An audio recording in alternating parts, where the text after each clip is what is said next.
Yan, good morning guys. Yan, magluluto tayo ng dinakdakan. Ayan guys. Dinakdakan baboy ang menu natin sa araw na ito. Lalaga muna natin, patitigasan lang natin ng konti bago natin ihawin yan.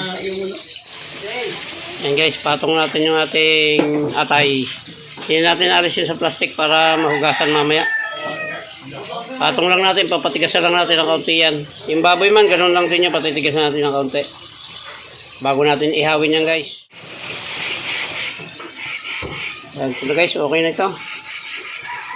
Iihaw pa naman natin ito. Pinatigasan ko lang siya para hindi malambot, para hindi lumusot sa ihawan. Ayan, okay na yan guys. Ihiwain na natin ng maninipis yan bago natin iihaw.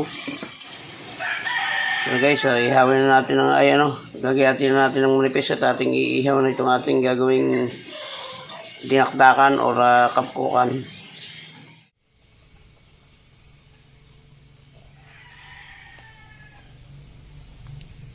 Yan guys, nauna na yung atay.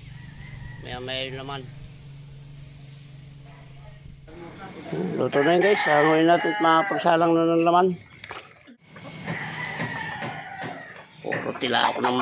Puro sila ako ng manok itong vlog na ito guys. Ayan. Ating inihaw na baboy. Kapkukan guys ito. Or dinakdakan. Yan.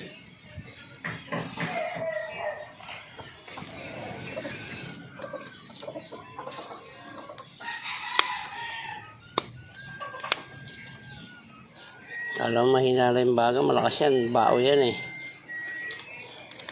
Bango ah. Kita ko nga, mahina lang. Wala kang makitang baga. Pero pag linapit mo yung kanina mo.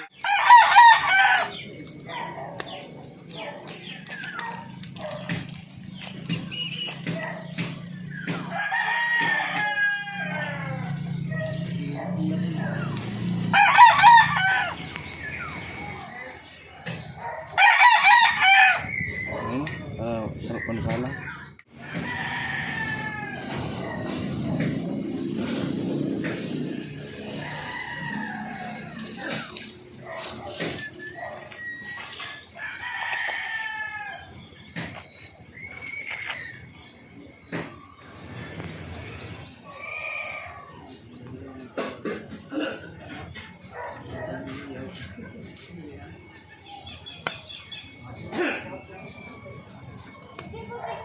Dinakdakan or kapkukan. Tampulots again.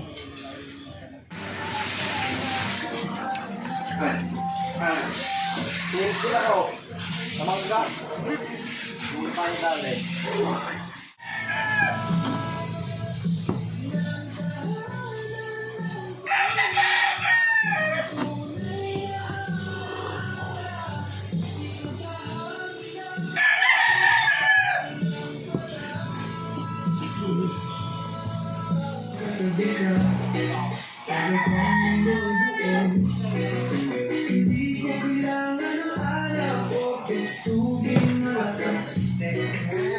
Ikaw lang sagot na, ikaw lang malakas.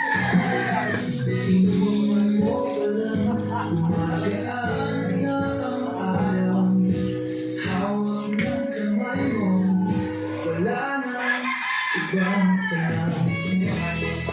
Sa piling mo, nawala ang pagod ko. Ikaw ang taga sa gitna ng mundo. Sa piling mo, gumaganda ang mundo. Wala nang kulang basta